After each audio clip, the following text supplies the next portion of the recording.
reunirnos, Señor, tus hijos, Sí, aquí en la Iglesia del Aire en este momento. Sí, Jesús. Y agradecemos a usted, Espíritu Santo de Dios, por Sí. bendecirnos, por ayudarnos.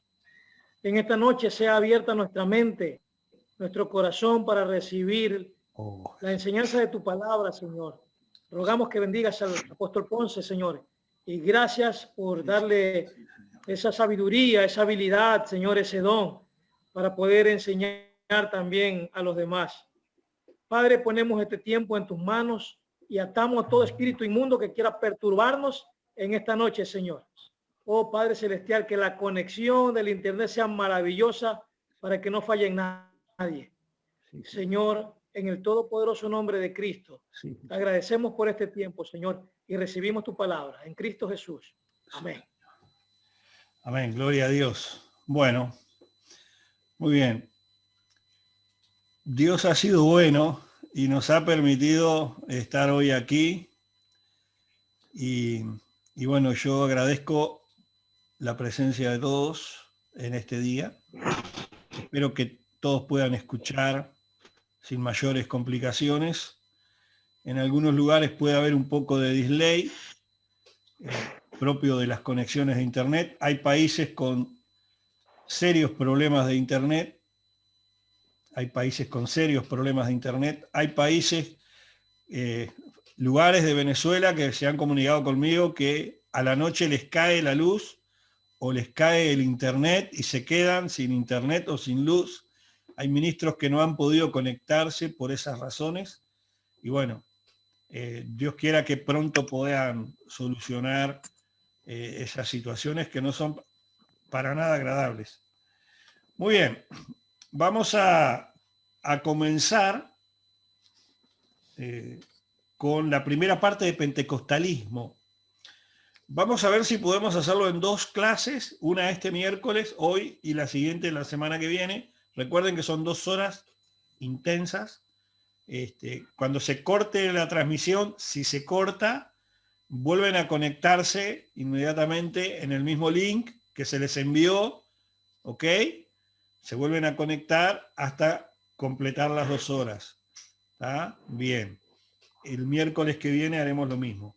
La semana pasada habíamos estado hablando acerca de cómo llegó el cristianismo protestante a América Latina, cómo las primeras misiones cristianas que vinieron protestantes, metodistas, ¿verdad? Hay algunas bautistas que llegaron tanto de Europa como de Estados Unidos, fueron impactando de alguna forma la idiosincrasia de los gauchos y de los criollos americanos que habían, gente que en algunos lugares se los conoció como terratenientes, autoridades, no monárquicas porque en realidad no eran monárquicas, ¿no? Sino que habían negociado tierras y con las tierras lo que había dentro, y eso incluía a la gente. Entonces, las comunidades cristianas que se fueron desarrollando y a su vez las comunidades que se fueron formando con sus propias identidades. Eso implicó también el hecho de que con su propia identidad venía también el sincretismo religioso que ese grupo en esa región hubiera adoptado. Eso ha generado mucho conflicto y se extiende hasta el día de hoy. Ustedes pueden recorrer toda América y todas, o en su gran mayoría, las iglesias evangélicas, las iglesias protestantes, todas nuestras iglesias, somos distintos. Todos tenemos algo distinto. No hay una iglesia exactamente igual a la otra. Dentro de un mismo país, tenemos muchas organizaciones eclesiásticas con raíces y con fundamentos muy distintos a otros dentro del mismo país, incluso de la misma ciudad. Esto responde a lo que venimos diciendo acerca de que hubo sincretismo en algunos grupos. Esos grupos vienen de 200 años atrás, 300, 400 años atrás, y se ha trasladado en el tiempo, ¿verdad?, ese sincretismo. Con ese sincretismo después llega el pentecostalismo. Entendamos una cosa, y esto puede ser un poco chocante y agresivo tal vez, pero nosotros vinimos a a salir un poco de nuestra comodidad religiosa, ¿verdad? Y en la teología, en lo bíblico, es netamente bíblico, pero ya cuando entramos a la teología, entramos en el campo de la investigación, y en el campo de la investigación nosotros tenemos que cotejar mucha información, comparar muchos estudios, comparar muchas definiciones, consultar idiomas, consultar cultura, consultar arqueología, consultar paleografía. Todo eso hace que el estudiante o el profesor de teología adquiera determinados conocimientos que en el conocimiento bíblico choca un poco, ¿no es verdad? Entonces, me pasa, por ejemplo, en algunos grupos de WhatsApp en los cuales pertenezco, donde hay muchos pastores y otros ministros, y cuando entramos a las definiciones del Koiné o del hebreo, yo no soy experto en hebreo, muy poco conozco, pero sí del Koiné. Entonces sí, yo me especializo más en el Koiné, aunque no soy experto, pero sí tengo diplomado en el Koiné. Entonces me gusta, a mí me apasiona el griego. Entonces, cuando yo voy al texto, yo en el texto encuentro cosas que en la Biblia se desarman. ¿Me está entendiendo? Hay adaptaciones del idioma que no necesariamente significa eso en el contexto, y usted sabe que eso genera situaciones a largo plazo. Esto ocurrió con el cristianismo en la llegada del pentecostalismo. En la llegada del pentecostalismo. Había una línea religiosa o una línea bíblica de enseñanza que se desprende de la teología de Scofield. La teología de Scofield, y creo que la mayoría de los ministros evangélicos tienen o han tenido una Biblia comentario de Scofield. La mayoría ha tenido o tiene un comentario de Scofield. ¿Por qué? Porque se ha entendido que es bueno. Aunque hoy se sabe que tiene muchos errores. Porque cuando vamos a los textos originales, o por lo menos a lo más parecido que hay, encontramos las situaciones, ¿no? Hay divergencias que realmente no las podemos amalgamar con nada. Entonces, en el comienzo del protestantismo moderno, por decirlo de alguna forma, a finales del 1800, ¿tá? Vamos a abarcarnos los últimos 200 años, de finales del 1800 hacia el siglo I, después de Cristo, el siglo II, no se hablaba del pentecostalismo. No hay escritos, no hay evidencias, no hay paleografía que lo pueda demostrar, no hay geografía, no hay algo hecho, no hay nada que demuestre, que pruebe, ¿verdad?, al pentecostalismo. Y esto es interesante, porque por eso inicié hablando acerca del estudio y de la investigación. Cuando usted entra en el campo de la investigación, usted tiene que investigar una de las cosas de la historia, y dentro de la historia, lo que hace a la historia. La gente, la cultura, la forma de vida, las costumbres. Así hemos llegado a entender, por ejemplo, los dialectos, las modificaciones en algunas frases o estrofas, en la forma de hablar o de transmitir la información. Y eso ocurre en todas las culturas, a lo largo de toda la historia. ¿Ah? Entonces, es muy extraño, por ejemplo, que durante todo ese periodo de tiempo no se hablara del pentecostalismo como una doctrina, como nosotros lo entendemos. Yo no le voy a preguntar si usted habla en lenguas. Me explico, porque no se trata de hablar en lenguas. No le voy a preguntar si usted cree en el bautismo en las lenguas. No se lo voy a preguntar. Simplemente esto es netamente información y exposición de lo que ha sido a lo largo de la historia y las confrontaciones que hubieron a raíz de esto. Vamos a exponer la ponencia de cada uno de los expositores en su momento, a lo largo de la historia, para mostrar en qué ellos se apoyaban, qué es lo que creían y por qué argumentaban. ¿Ah? Entonces, vamos, como dije, vamos a arrancar en los últimos 200 años, ¿ah?, Y lo tengo anotado acá, ¿verdad? Yo quiero arrancar con tres frases, ¿verdad? De tres padres de la iglesia, o por lo menos entendidos padres de la iglesia. Entendemos por padre de la iglesia que son hombres de Dios que existieron en los primeros 2-3 siglos de la iglesia, que hasta ahí más o menos la iglesia era cristiana. Después sabemos lo que pasó, lo sabemos todos, ¿verdad? Entonces no vamos a entrar en ese ámbito, pero vamos a quedarnos con algunas cosas que me parecen importantes respecto al tema que nos convoca, que es el pentecostalismo. Muy bien. Tenemos a Irineo de Lyon, anótelo por ahí si quiere. Irineo de Lyon, él fue presbítero, ¿ah? Él fue presbítero en una de las iglesias, ¿ah? Que existieron en el siglo I. Él fue presbítero en esa zona. Una de las cosas contra las cuales él peleó fue contra el gnosticismo, luchó contra el gnosticismo de la época. El apóstol Pablo en las cartas también lucha contra el gnosticismo. ¿Ah? Él fue alumno de Policarpo.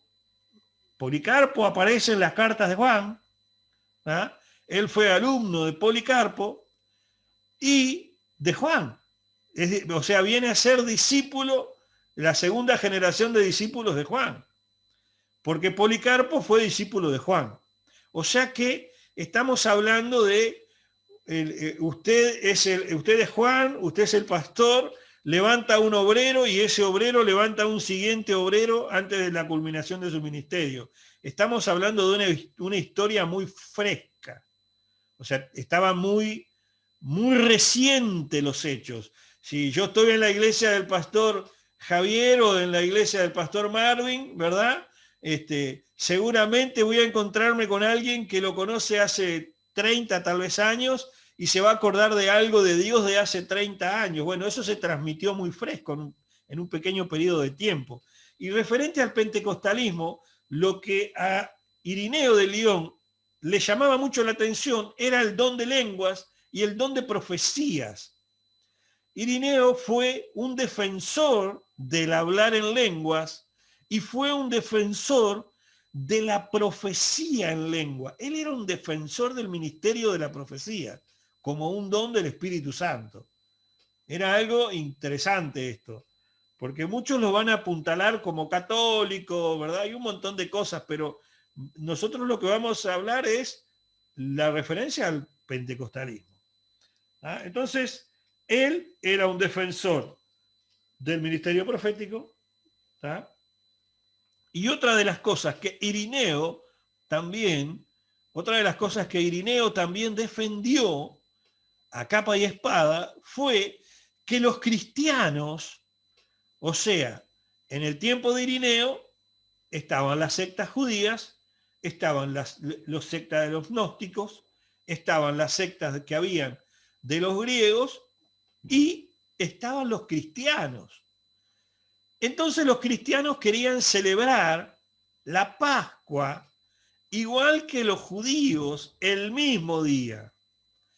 Y entre el siglo I y II, los cristianos tenían prohibido participar de la Pascua al mismo día que los judíos.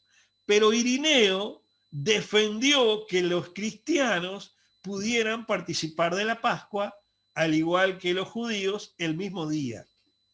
Esto es interesante, porque tenemos un defensor de la iglesia, a que la iglesia pueda participar de fiestas que Jesús participó, como una enseñanza cristiana. Acuérdense que el día de la Pascua, nosotros, si bien no lo veneramos como el judaísmo, pero le tenemos más que un respeto al día de la Pascua. No es cualquier día, para nosotros como cristianos. Entonces Tertuliano fue el primer defensor cristiano de que el cristiano pueda practicar la Pascua o celebrar la Pascua al igual que el judío. Esos datos capaz que usted no lo sabía, ¿verdad? Pero fíjense lo que Tertuliano dijo al respecto, Irineo, lo que Irineo dijo al respecto de hablar en lengua, la parusia. Dice, de igual manera, estas son palabras de Irineo, de igual manera nosotros oímos a muchos hermanos que poseen dones proféticos y que por medio del Espíritu hablan toda clase de idiomas y traen luz para beneficio general de las cosas ocultas de los hombres y declaran los misterios de Dios, a quienes también los apóstoles calificaron de espirituales. Eso fue lo que este hombre dijo respecto de la manifestación del Espíritu Santo en lenguas. ¿Ah? Esto fue lo que este hombre decía. ¿Ah? Si quieren se los repito para que puedan tal vez copiarlo. ¿Ah? Se los leo nuevamente. Dice, de igual manera nosotros oímos a muchos hermanos que poseen dones proféticos del Espíritu, hablan toda clase de idiomas y traen a luz, para beneficio general, las cosas ocultas de los hombres y declaran los misterios de Dios, a quienes también los apóstoles calificaron de espirituales. Esto es tremendo. Esto es tremendo. Acá tenemos un defensor del hablar en lenguas y de profetizar en nuevas lenguas como una manifestación de Dios y del Espíritu Santo como la calificaban los primeros apóstoles.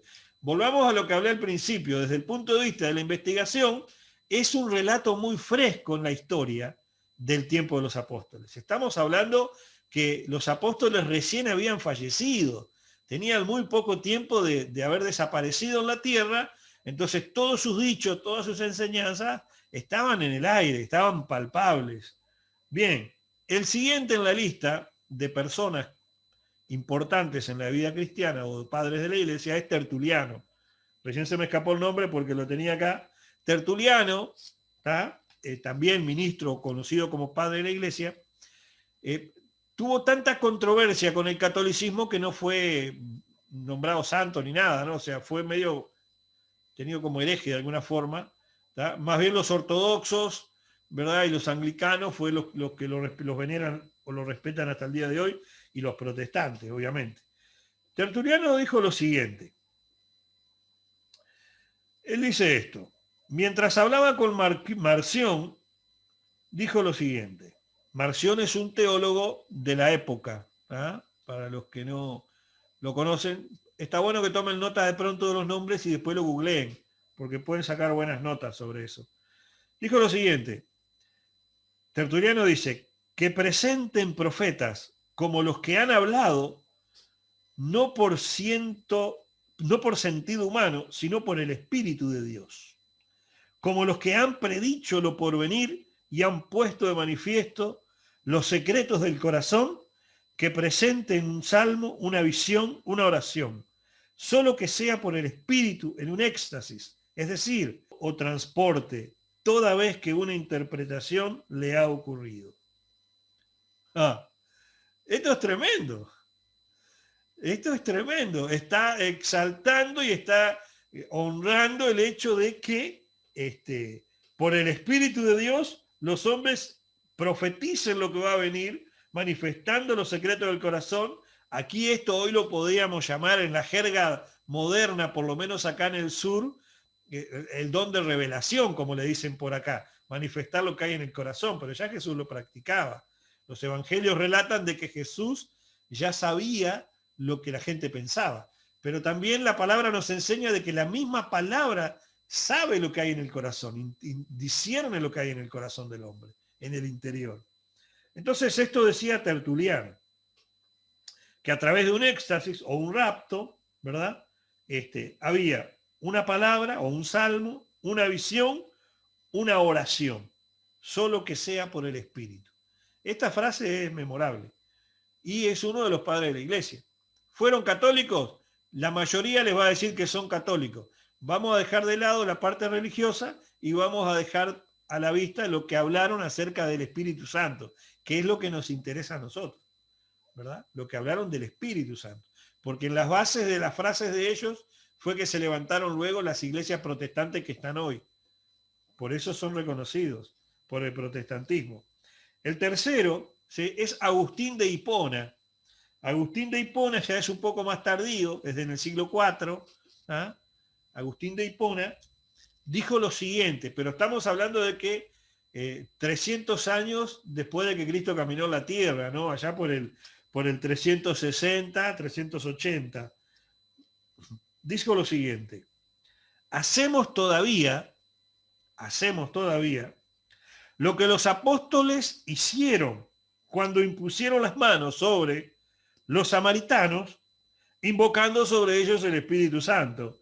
Mediante la imposición de mano se espera que los creyentes, hablen en nuevas lenguas.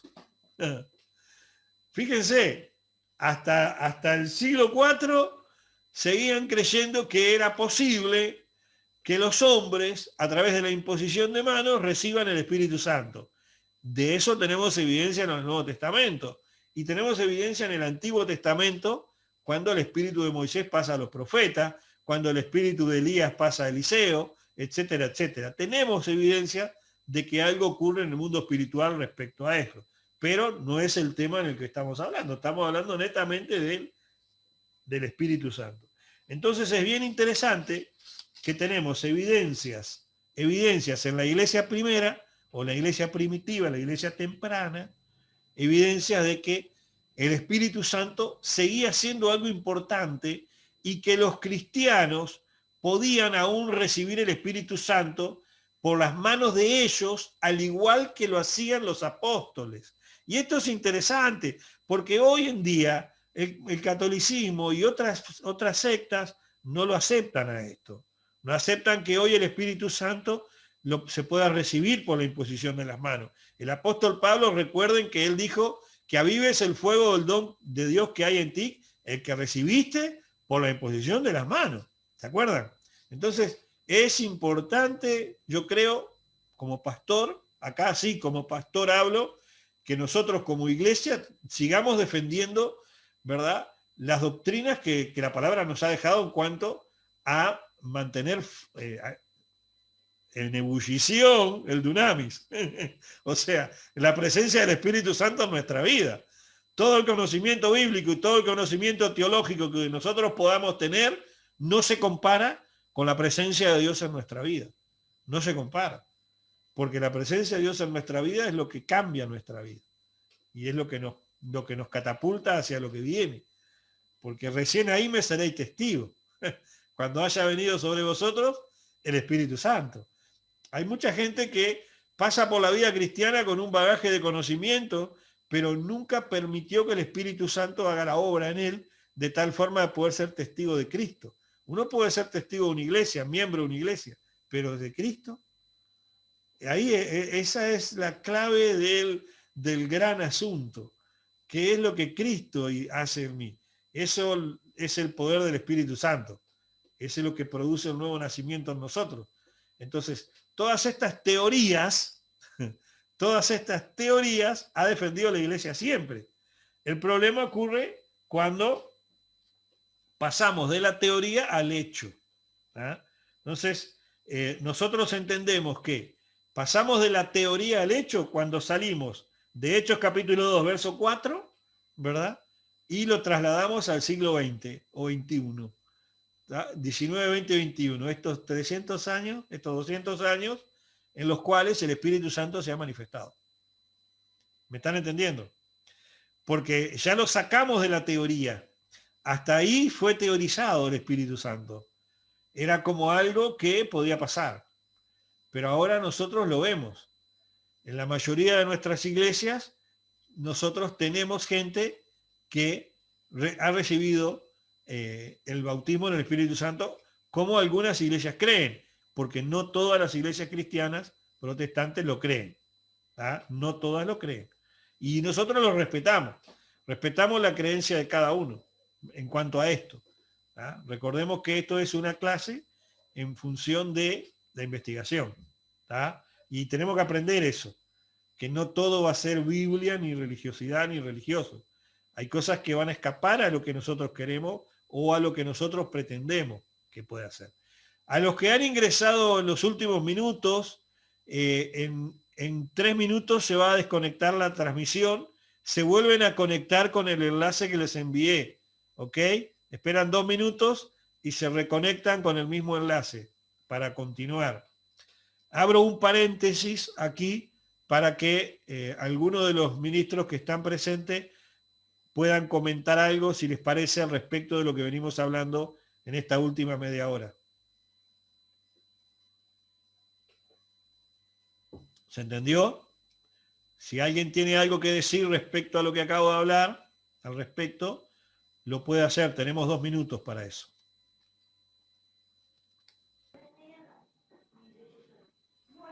Apóstol, muy interesante, de verdad, lo que usted está comentando.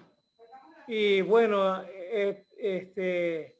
mayormente desconocía muchas cosas de las que usted menciona. Y me pregunto también si los pentecostales también conocerán esta riqueza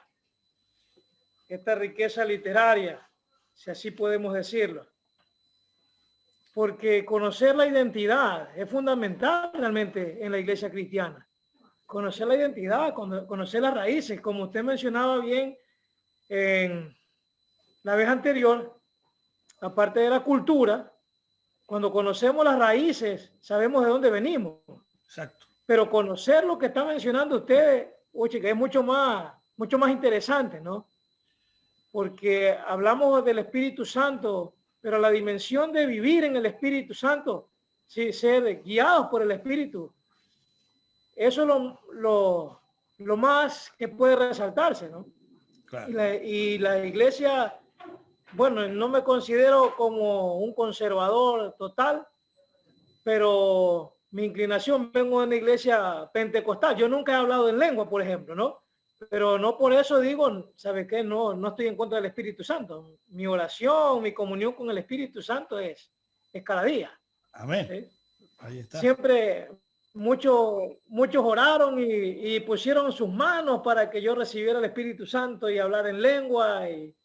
Pero bueno, Dios, dice Pablo, no todos hablan en lengua, ¿no? Bien. Muy bien, el movimiento de santidad tuvo su auge en el 1800. ¿Ah? El movimiento de santidad tuvo su auge en el 1800. Entonces, ¿en qué creían ellos? Fíjense. Ellos creían en el ahora. Ya. Recibiste a Dios en tu corazón. Por el hecho de ya haber recibido a Cristo en tu corazón y haberlo confesado, ya sos salvo, ya sos santo, ya sos santificado, ya sos justificado. ¿Me explico? Ya sos transformado, ya sos perfecto. La perfección cristiana es posible a partir de que confesaste a Cristo. Eso es lo que ellos creían.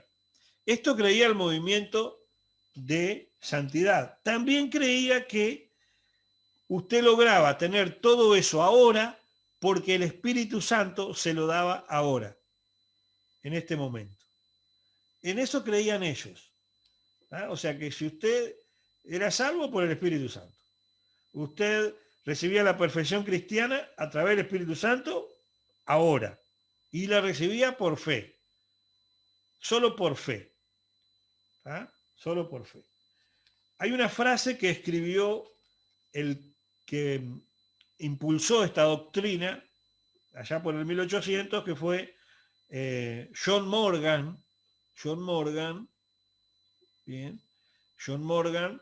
dijo lo siguiente, que la base de esta doctrina del movimiento de santidad, dice lo siguiente: el don del Espíritu Santo en su plenitud pentecostal no debía restringirse a la Iglesia apostólica. Es el privilegio compartido por todos los creyentes. Fíjense qué frase más potente, ¿no? Que el mover del Espíritu Santo no quedó en la Iglesia apostólica, sino que se trasladaba hacia el futuro. Y esto fue en el 1800. El impulsor de la teología del movimiento de santidad. Acuérdense también de que todo esto está fundamentado en la teología de Scofield. O sea que no tampoco está todo en el aire, sino que ellos tienen una teología. Y la teología de Scofield, como lo hablé la semana pasada, para los que no estuvieron, absorbió la traducción del Nuevo Testamento hecha por Erasmo de Rotterdam. Y la traducción de Erasmo de Rotterdam, ¿tá?, se hace por el texto bizantino, lo que se conoce como el texto bizantino, ¿tá?, y tiene muchos errores en comparación con la de los textos de Alejandría, como el texto siríaco, ¿tá? Por ejemplo, hay frases, y tiene que ver con el pentecostalismo, como por ejemplo el texto de Juan, cuando habla de la Trinidad, lo que se llama la coma juanina. Pueden buscarlo en Google, lo googlean para agilizar después en su tiempo libre, la coma juanina. Entonces, la coma juanina, por ejemplo, antes, en los textos que Erasmo de Rotterdam tradujo, no aparece. Entonces quiere decir que Erasmo de Rotterdam lo agregó. Y acá estamos hablando del Evangelio de Juan. Estamos hablando de varios versículos en los cuales Juan, en el Evangelio de Juan, menciona al Espíritu Santo. Cuidado acá, porque esto atenta contra toda la creencia del Espíritu Santo. Cuidado acá. Es muy importante esto porque, y está bueno que lo investiguen con cuidado, con seriedad, la coma juanina, todas las ponencias a favor y todas las ponencias en contra acerca de la coma juanina. Se llama así, la coma juanina. ¿Ah? Y habla acerca de la Trinidad y la obra del Espíritu Santo. Entonces, de ahí sacó su teología, la teología de Scofield. ¿Ah? Muy bien. Hay un micrófono abierto, lo voy a cerrar. Perfecto. A ver. Bien. Gloria a Dios. Muy bien. Ahora, ¿qué pasó después de esto? A mitad del siglo XIX, ¿tá?, en el oeste de los Estados Unidos, la mayoría de las iglesias metodistas que estaban vinculadas al movimiento de santidad estaban obsesionadas con hablar en lenguas y obsesionadas con los dones del Espíritu Santo. ¿A quiénes conocen ustedes que es de la iglesia metodista, o fue de la iglesia metodista, fue contra toda la corriente de su teología y ha impactado al mundo moderno con el poder del Espíritu Santo? Ya es fallecida, ya partió con el Señor. Kathryn Kuhlman. Kathryn Kuhlman viene de esa camada de hombres que estaban obsesionados con el poder del Espíritu Santo. Salió de ahí porque ella era metodista. Hasta el día de hoy la iglesia metodista está dividida en sí misma, pero tenemos una parte que es la netamente wesleyana, con la teología de John Wesley, ¿tá?, que es muy similar al movimiento de santidad, y tenemos otra rama que es la metodista pentecostal, que comparten algunas cosas pero chocan en la parte del Espíritu Santo. Muy bien, siguen ingresando gente de otros lugares, bienvenidos. Muy bien, para el año 1891, la iglesia metodista, en el año 1891, ya estamos hablando 10, 20 años antes de la primera mujer bautizada en lenguas, ¿ah?, las iglesias ya reclamaban el hablar en lenguas. O sea, el Espíritu Santo de Dios había puesto comezón de oír, había puesto la ansiedad o el ansias o la sed, ¿verdad?, en la gente acerca de los dones del Espíritu Santo, que habían quedado postergados por el catolicismo.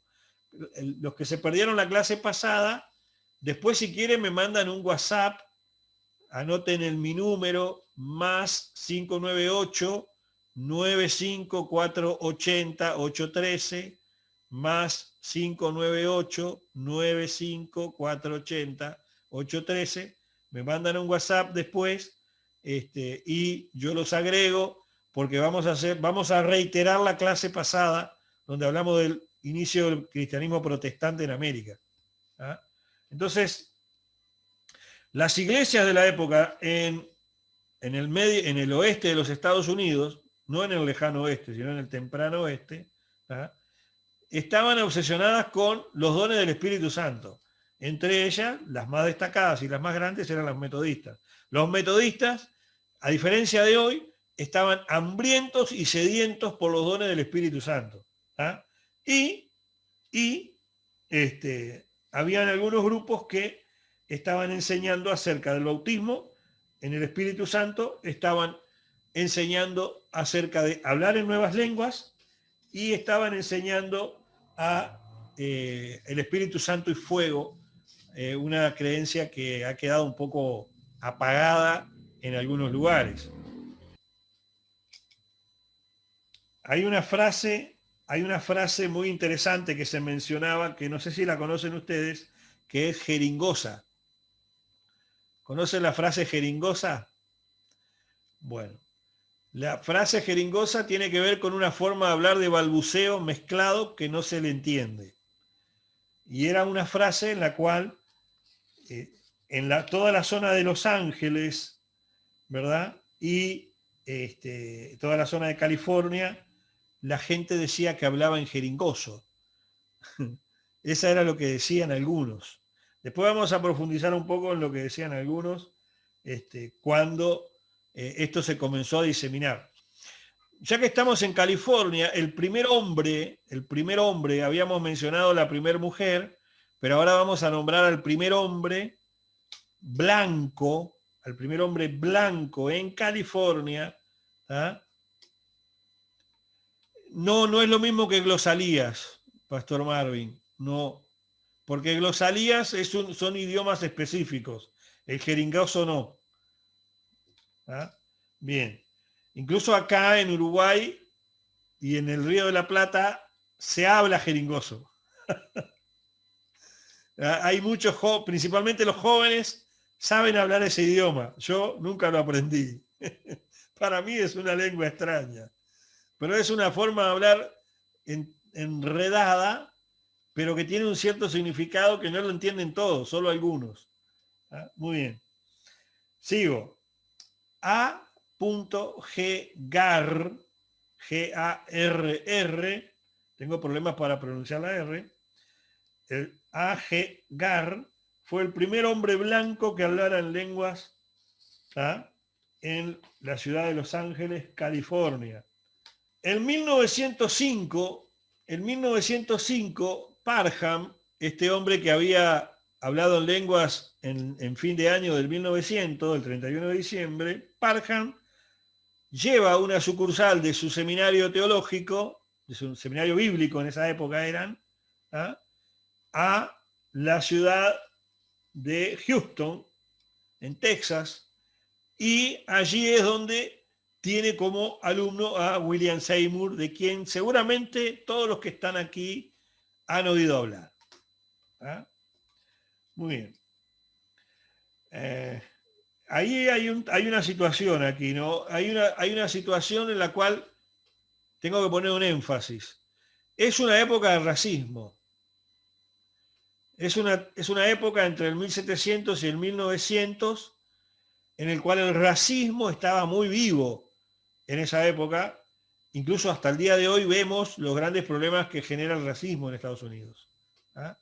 Entonces, los privilegiados eran los blancos, aún dentro de la iglesia, los negros no podían congregar en ese tiempo, ni en ninguna iglesia.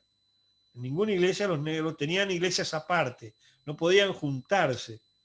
Eso es un tema que tal vez muchos no lo sabían, pero hoy lo saben. ¿Ah? Muy bien. En el año 1906, el Ministerio del Nazareno, tal vez algunos lo conozcan, el Ministerio del Nazareno Internacional, la Iglesia del Nazareno, es la primera vez en su historia que invita a un predicador de otro color. En este caso invitó a un negro a predicar, que fue William Seymour. En 1906, William Seymour, como alumno del Movimiento de Santidad, como alumno de la Iglesia Metodista en Houston y alumno de Parham, y ustedes vieron que los contactos, entonces por ser alumno de Parham, William Seymour pudo entrar como predicador invitado en la iglesia del Nazareno. Fue el primer predicador de color que predicó en el ministerio del Nazareno, un ministerio netamente blanco en su momento. Estamos hablando de 1906. ¿Cuál fue el mensaje que él predicó? La necesidad de recibir el bautismo en el Espíritu Santo. Como necesidad fundamental de la iglesia, recibir el bautismo del Espíritu Santo. ¿Qué fue lo que pasó durante el culto? Lo echaron, lo bajaron del altar y lo corrieron de la iglesia. ¡Ping! Porque el ministerio del Nazareno no aceptó por generaciones el hablar en nuevas lenguas. E incluso hasta el día de hoy, muchas iglesias del ministerio no hablan en lengua. No lo toman como algo necesario. ¿Ah? Es previo al avivamiento de la calle Azusa. Es previo. Lo que estamos hablando es previo a Azusa. O sea, es lo que engendró a Azusa. A finales del 1800, en el medio oeste de Estados Unidos, la necesidad de las iglesias metodistas de querer saber y buscar los dones del Espíritu Santo, las demás iglesias de querer buscar el Espíritu Santo, el movimiento de santidad, un movimiento metodista, hablan lenguas. Eso generó una explosión en la teología de la época, y bueno, pero como era un seminario bíblico, reconocido y respetado, tenían buenos vínculos con el ministerio nazareno, pero a pesar de que ellos no creían en el tema de las lenguas, ¿no? El tema fue que cuando William Seymour fue a predicar a la iglesia del Nazareno, lo corrieron de la iglesia por haber predicado de la necesidad que la iglesia tenía de recibir el bautismo en el Espíritu Santo. Y abro un paréntesis aquí. Independientemente de lo que todos crean, de lo que cada uno de ustedes crean como ministros del Señor que son, ¿verdad? Hay algo que es innegable. El Espíritu Santo es real en la vida de cada uno de nosotros. Usted hable o no hable en lenguas. Eso no quita ni cambia el hecho de que usted tenga el Espíritu Santo. Tampoco quita o cambia el hecho de que Dios lo use a usted. Por eso usted es un hombre de Dios. Usted es un hombre de Dios porque tiene el Espíritu Santo. ¿Me están escuchando bien? Entonces, si nosotros vamos a llevarnos por la línea teológica de que, desde la parte de investigación, que los pentecostales son los que hablan en lengua, pero también nosotros tenemos que creer que el advenimiento del Espíritu Santo es lo que da el inicio al pentecostalismo. Entonces, en el momento en que usted recibió el Espíritu Santo, también es pentecostal. ¿Me está entendiendo? O sea, es una contradicción para algunos, pero es un hecho implícito desde el punto de vista bíblico, ¿no? Por el hecho de creer en el Espíritu Santo, usted sí o sí entra en el cuadro de pentecostal. Ahora, dentro de la rama del pentecostalismo, al igual que del protestantismo, hay muchas ramificaciones. Y hay un problema también que tiene que ver con el sincretismo religioso, en el cual muchos pentecostales o pseudo pentecostales, lo que en realidad son, es otra cosa. Y de eso ya hablaremos la semana próxima. Tal vez que hoy algo repasemos. Muy bien. A partir de que William Seymour, y acá sí, Pastor Marvin, respondiendo a su pregunta, a partir de que William Seymour fue expulsado del movimiento de santidad y fue expulsado de la iglesia del Nazareno, que son las iglesias más respetadas de la época, no tenía cabida en el metodismo y no tenía cabida en los nazarenos, entonces ahí William Seymour se fue a la calle Azusa. Y ahí viene la historia que todos conocemos, ¿no? Él comienza a alquilar el establo, donde empieza a recibir gente latina, gente de otros países, a ese lugar. Estaban los caballos comiendo de un lado y ellos congregando del otro. Allí comienzan las primeras iglesias. ¿Se acuerdan que para los que estudiaron la historia, William Seymour comienza una serie de escritos, ¿verdad? Tipo un periódico, hablando sobre el Espíritu Santo, que ha sido de impacto a nivel mundial en su momento. Muy bien.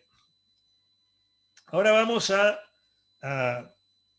bajar un poco del pentecostalismo a centrarnos en el protestantismo, porque acá es donde se diversifica el protestantismo. Protestante porque protestamos de la línea teológica del catolicismo. El otro día algunos descubrieron de que las prácticas católicas que tienen, que adoptaron los evangélicos, no son nada más ni nada menos que práctica de los indios que estaban en América antes de la conquista.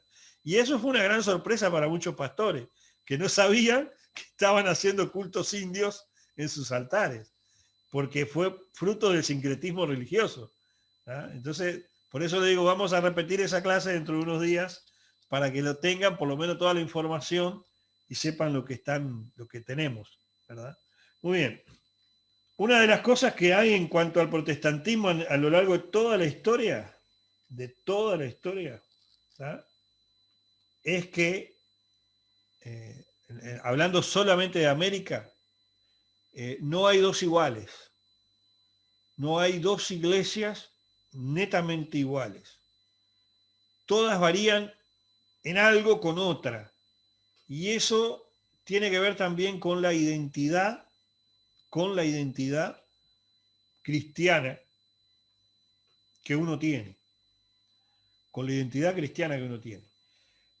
Justamente hoy, hablando con uno de los pastores, hablábamos acerca de las raíces, de dónde venimos.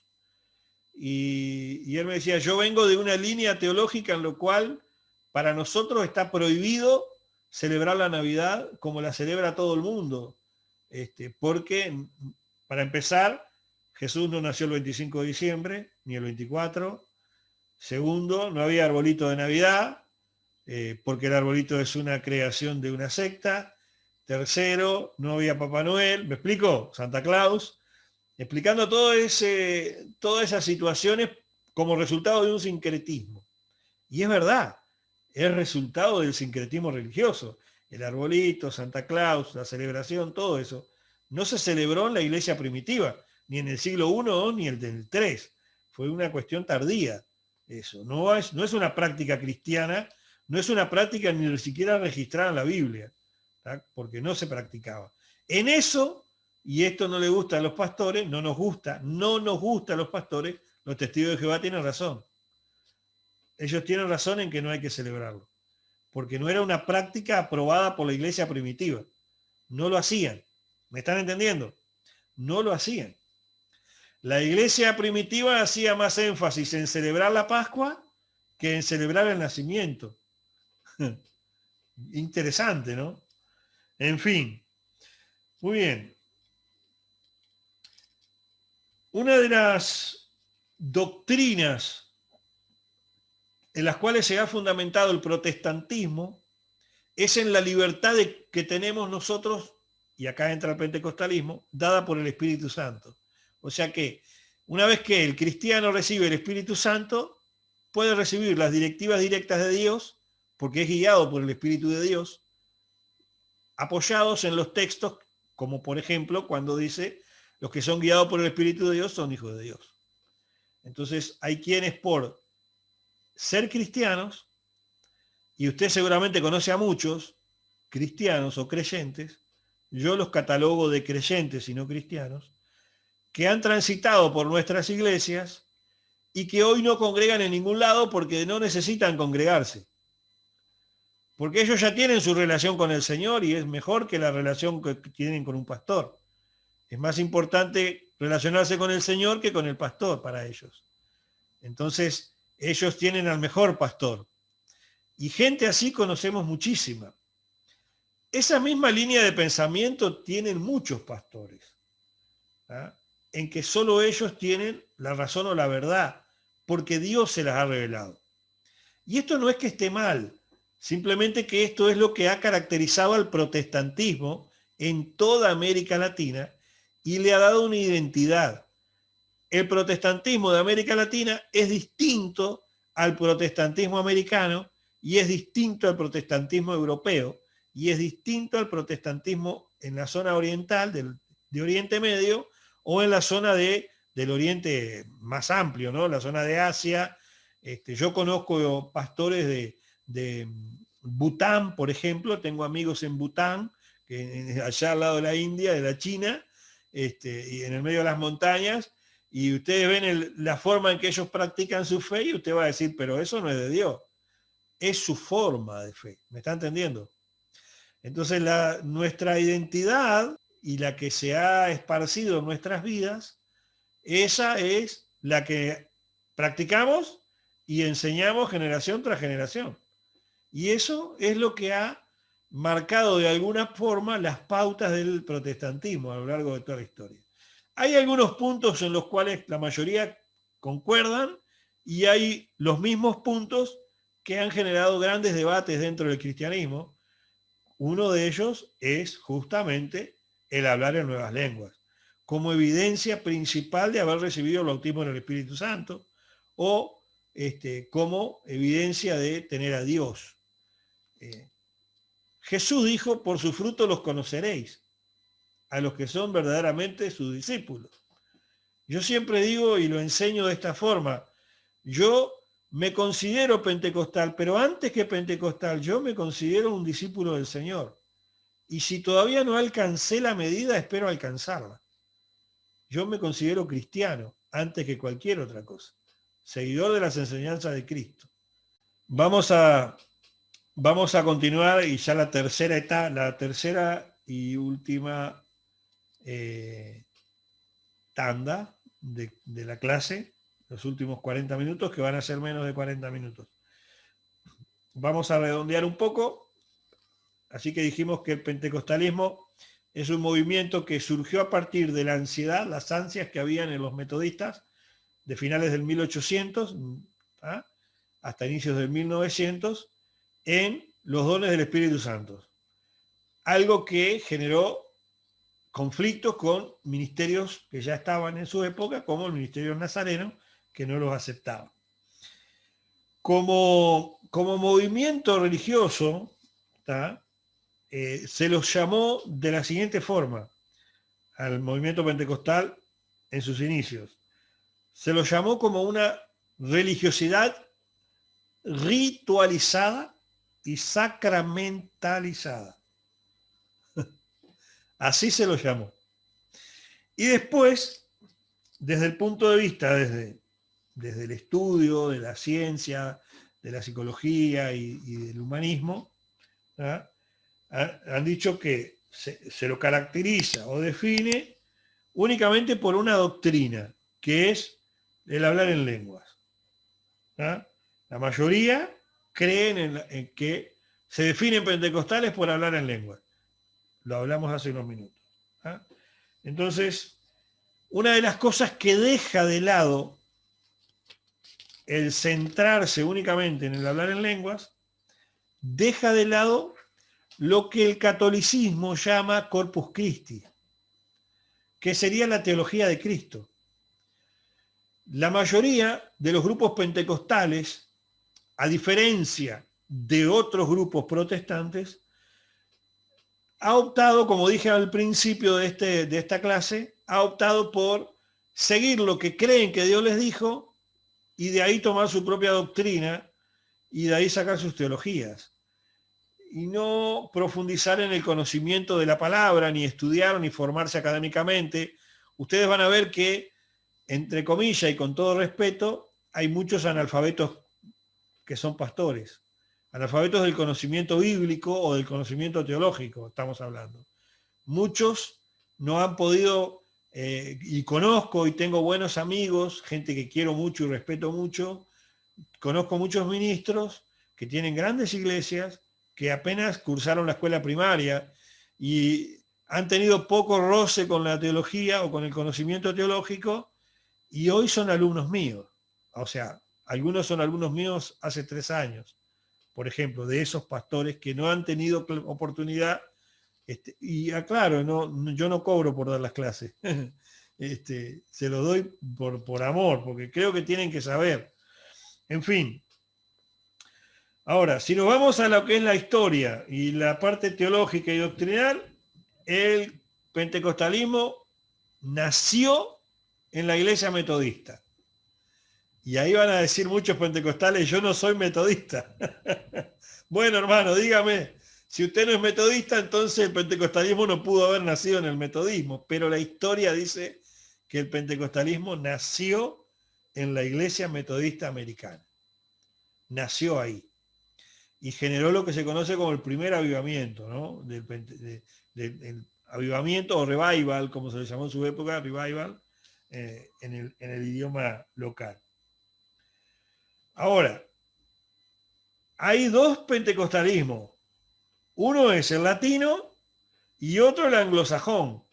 Anglosajón por el metodista americano, pero también, como les dije al principio, por el metodista wesleyano, inglés, europeo, que difiere del nuestro. Entonces usted va a encontrar iglesias pentecostales o de líneas pentecostales que les gusta bailar y saltar, ¿verdad?, en sus cultos, y están todo el tiempo en algarabía. Y acá en Uruguay yo conozco iglesias que están 2 o 3 horas, cultos de 3 horas, y la mayoría del tiempo están saltando en sus bancos. Hoy, siglo XXI, acá en Uruguay yo conozco iglesias así, y también conozco fuera de Uruguay iglesias así, que están esas 2 o 3 horas en una algarabía. ¿Yo puedo decir que está mal? No, no puedo decir que está mal. ¿Puedo juzgarlo? No, no puedo juzgarlo. ¿Puedo decir que es lo correcto? Yo diría que también hay que dedicarle tiempo a la palabra, también hay que dedicarle tiempo a la oración, como iglesia, ¿verdad? Pero ellos lo han entendido así. Entonces tenemos muchos grupos dentro del protestantismo pentecostal que no tienen un Corpus Christi, no tienen una teología cristiana o no tienen un lineamiento ordenado, por decirlo de alguna manera, que respete de alguna forma el cristianismo tradicional. Pueden decirnos religiosos perfectamente, porque prefiero que me digan religioso, pero yo creo que le doy libertad al Espíritu Santo cuando hablo de la palabra, cuando enseño la palabra, porque por el Espíritu hablo la palabra. Es por el Espíritu que enseño la palabra. Si a la palabra le falta el Espíritu, es letra. Entonces yo creo que es tan pentecostal el que enseña la palabra como el que se pasa ahora hablando en lengua. No sé si me atrevo a decir que es más pentecostal. Porque hay mucha gente que habla en lengua y no ha nacido de nuevo. Porque para nada son los dones si no hay transformación de las vidas. Y esto es algo que lo estoy diciendo a nivel personal. Y creo que todos lo enseñamos a esto. Lo dije al principio, podemos tener todo el conocimiento, pero si no tenemos algo en nuestra vida, algo transformador en nuestra vida, no tendremos nada. No tenemos fruto real. En fin. Entonces, dentro de los movimientos pentecostales, y ustedes lo habrán visto o lo habrán escuchado, no hay un acuerdo en cuanto a la cristología. Se los voy a leer porque lo tengo anotado acá. Por ejemplo, nosotros entendemos que Jesús es Salvador. Nosotros entendemos que Jesús es santificador. Algunos no creen que Jesús santifica. Algunos creen que santifica el Espíritu Santo. Pero nosotros entendemos también que la Biblia dice, Jesús dijo, santifícalos en la verdad. Tu palabra es la verdad. O sea que no es solo Jesús. ¿Me está entendiendo? Jesús dijo, yo soy el camino, la verdad y la vida. Pero también el Evangelio enseña que Él es la palabra y Él es el Espíritu. Esto es lo que se conoce como la teología de la Trinidad. Entonces, entendemos que Jesús es Salvador, pero también santificador, también es sanador. ¿Ah? Y algunos grupos no aceptan esto. Hay algunos grupos que no lo aceptan a esto. Algunos grupos dicen que solamente es el Espíritu Santo y solo el Espíritu Santo, dejando de lado la cristología. Y yo creo que el que murió en la cruz por mí fue Cristo, que la obra del Espíritu Santo es otra. Un día, cuando demos neumatología, vamos a hablar de esto, de la mano con cristología, que no es la fecha, no es el momento, pero está muy ligado a esto. Muy bien. Otra de las cosas que son peculiares dentro del pentecostalismo es la forma en que leen la Biblia. Más allá de las diferencias doctrinales o la diferencia en el mensaje, que algunos son netamente cristocéntricos, otros son netamente Espíritu Santo, pero algunos, o en su mayoría, no hacen una exégesis, por ejemplo, o no hacen una preparación del sermón, no aplican ni la homilética ni la hermenéutica, dos herramientas importantes que hemos entendido que son útiles y son buenas para enseñar la palabra, tanto la hermenéutica como la homilética. Sin embargo, hay hombres de Dios y mujeres de Dios, que no dejan de ser hombres y mujeres de Dios, que simplemente toman la Biblia y agarran el dedito, y donde el dedo me apunte, eso es el mensaje que Dios me da para la iglesia. Y ahí y van a la Biblia de un lado para otro y meten el dedito, y esa es la palabra que Dios les dio.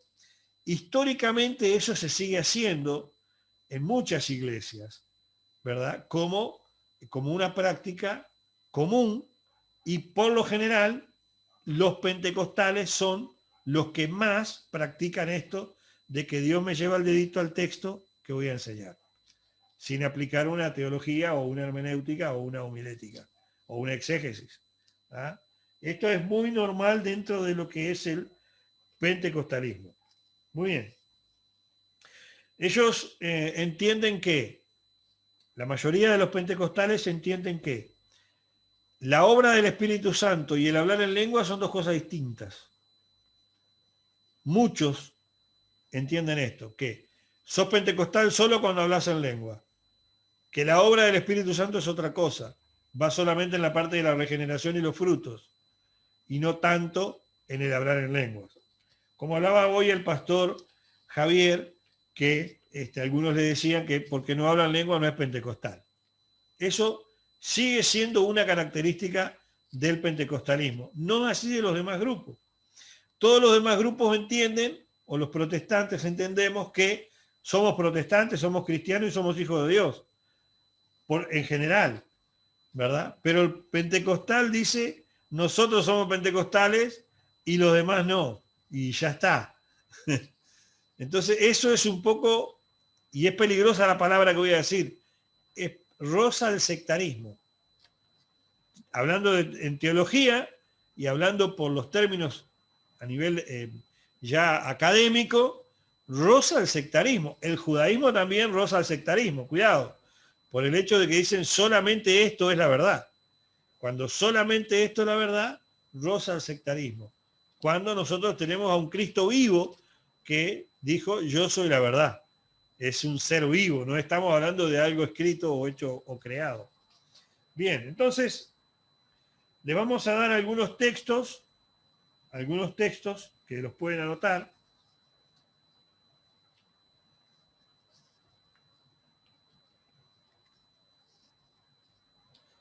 Algunos de los textos que hablan sobre la manifestación del Espíritu Santo en diversas maneras, ¿no? Tenemos Romanos 12:6, a partir de Hechos de los Apóstoles, ¿no? Romanos 12:6, Primera de Corintios 12:3, Efesios 4:7, en adelante, y Santiago 1:27.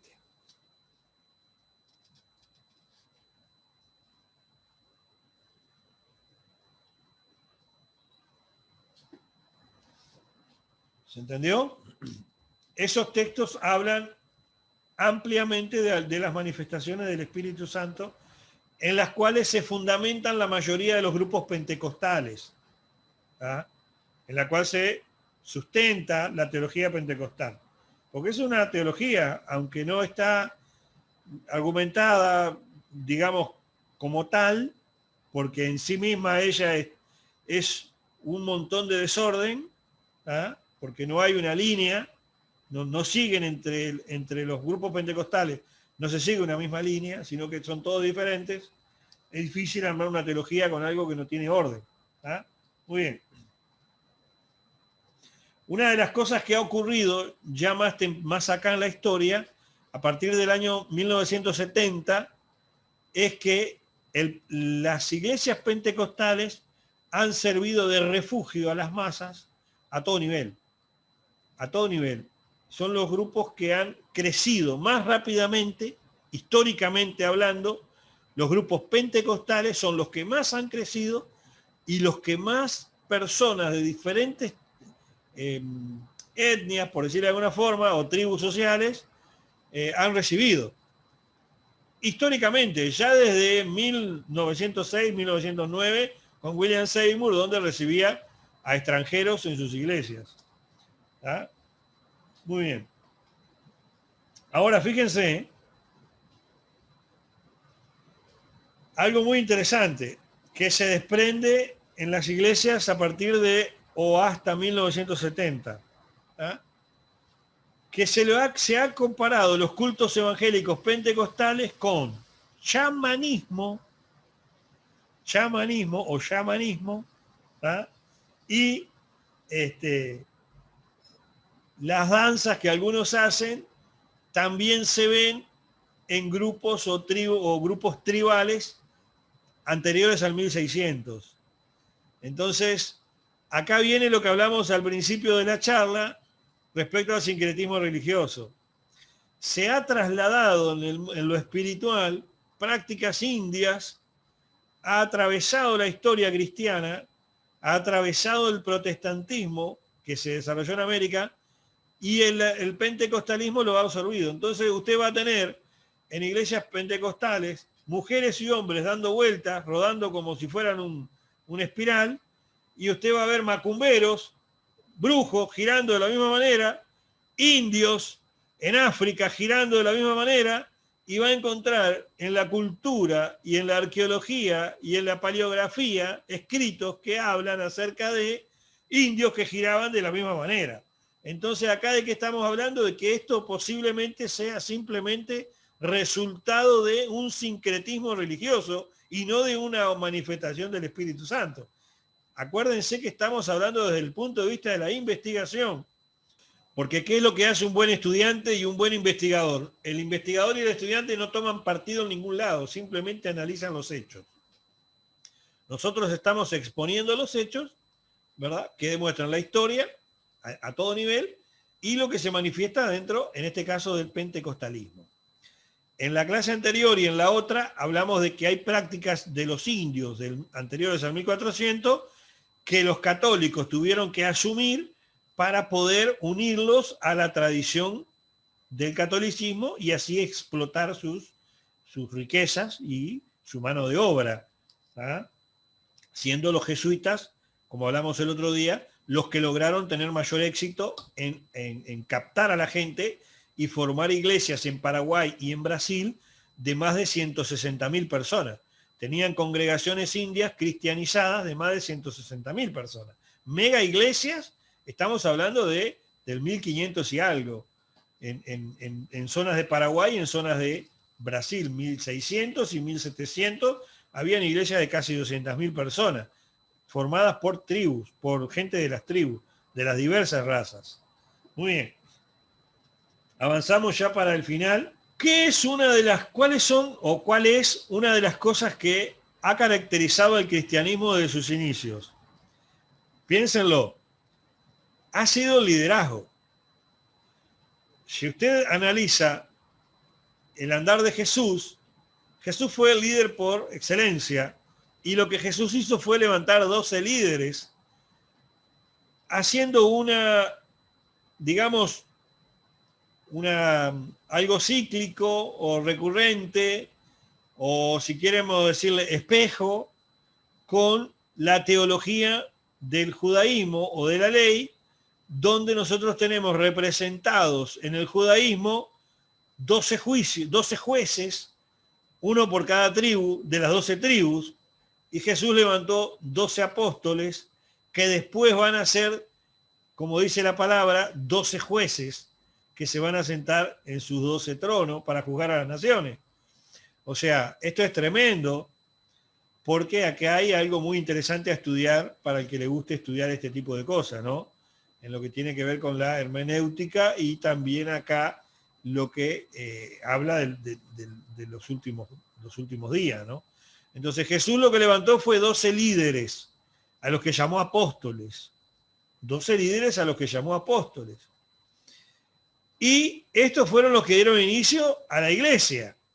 La iglesia creció en el fundamento de los apóstoles. Así creció la iglesia. Ahora, el protestantismo moderno, digamos, el pentecostalismo moderno, ha traído una doctrina que dice que La iglesia moderna debe reformarse y crecer según el fundamento de los nuevos apóstoles. Y ya no sobre el fundamento de los apóstoles que aparecen en los evangelios. Entonces acá entra una situación en la cual más sincretismo religioso, en el cual ahora se traslada a las iglesias evangélicas el ideal de los nuevos apóstoles. Lo que le falta a la iglesia protestante moderna y lo que le falta principalmente al pentecostalismo es un liderazgo uniforme o unilateral. La iglesia protestante no tiene un liderazgo único y la iglesia pentecostal menos, mucho menos. Porque las iglesias protestantes de alguna forma se han organizado y tenemos iglesias protestantes muy bien organizadas en todo el mundo, denominaciones muy grandes con muchas iglesias que están muy bien organizadas y están llevando adelante sus ministerios, como hablábamos hoy con el pastor Javier, con sus iglesias, y como muchos otros ministros que están acá, que conocemos, que pertenecen a grupos de diversas denominaciones, que son iglesias protestantes organizadas, pero no son pentecostales, porque las iglesias pentecostales nunca se organizan en grupos, no tienen un liderazgo, no tienen un manual, no tienen un libro, por lo general se dejan llevar por el momento, a lo que se llamó históricamente éxtasis, o fanatismo religioso, como le llaman algunos, y siempre hablando desde el punto de vista de la investigación. Entonces, tenemos que entender que no hay una fuerza de liderazgo unilateral dentro del cristianismo protestante ni dentro del cristianismo pentecostal, especialmente en el cristianismo pentecostal. ¿Tá? El protestantismo se ha organizado de alguna manera, no así el pentecostalismo. Y esto es algo que el catolicismo ha remarcado y ha sido un caballito de batalla en contra nuestra, que no estamos organizados.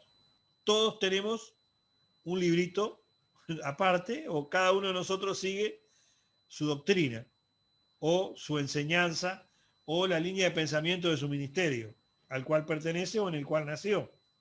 Y ha sido la característica o el sello característico del protestantismo americano, o latinoamericano.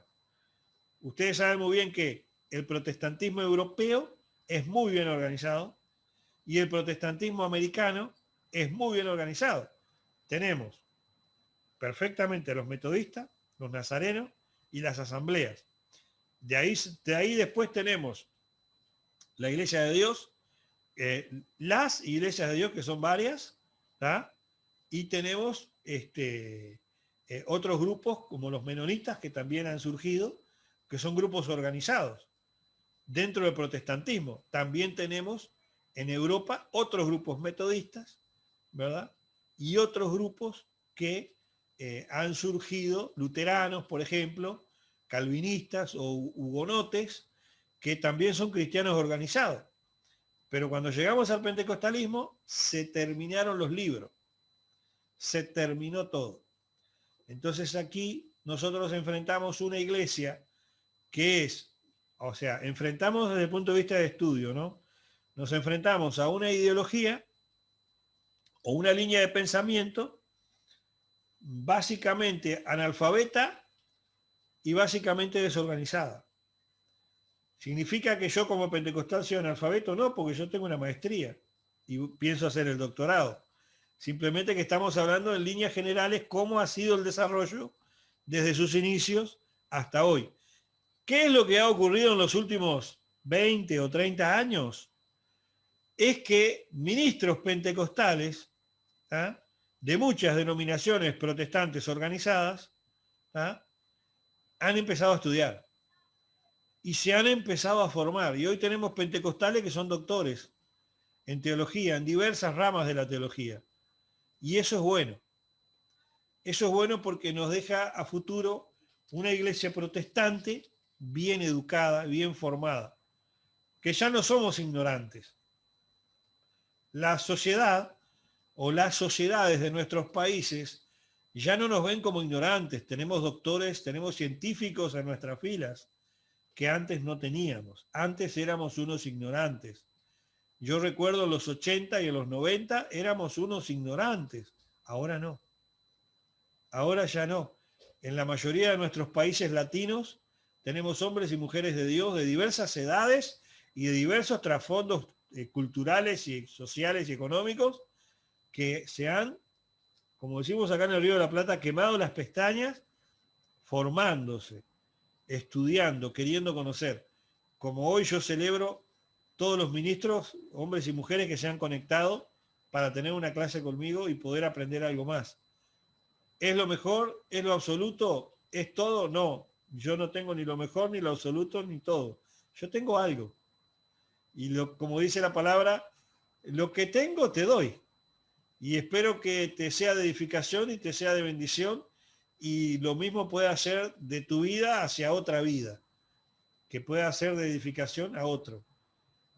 Hay un término que usamos en el Río de la Plata que se llama desasnar. O sea que dejamos de ser asnos o burros. Dejamos ya esa época.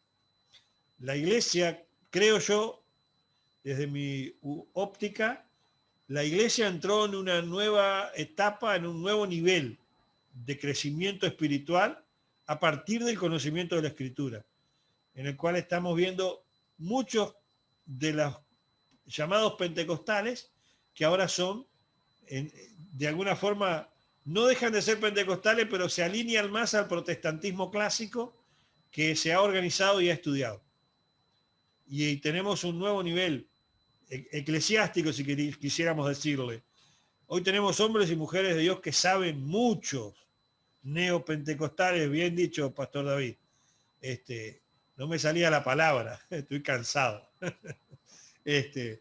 Entonces, nosotros pertenecemos a ese grupo, sí, todos pertenecemos a ese grupo, hermano.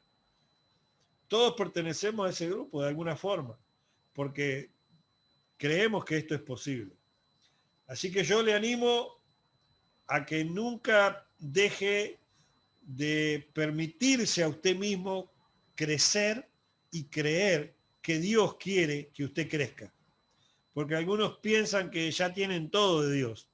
Y yo creo que Dios es mucho más de lo que nosotros tenemos. Yo creo que Dios tiene mucho más para nosotros. Y yo quiero ser de los que quiera seguir creyendo en que Dios le va a seguir dando algo más.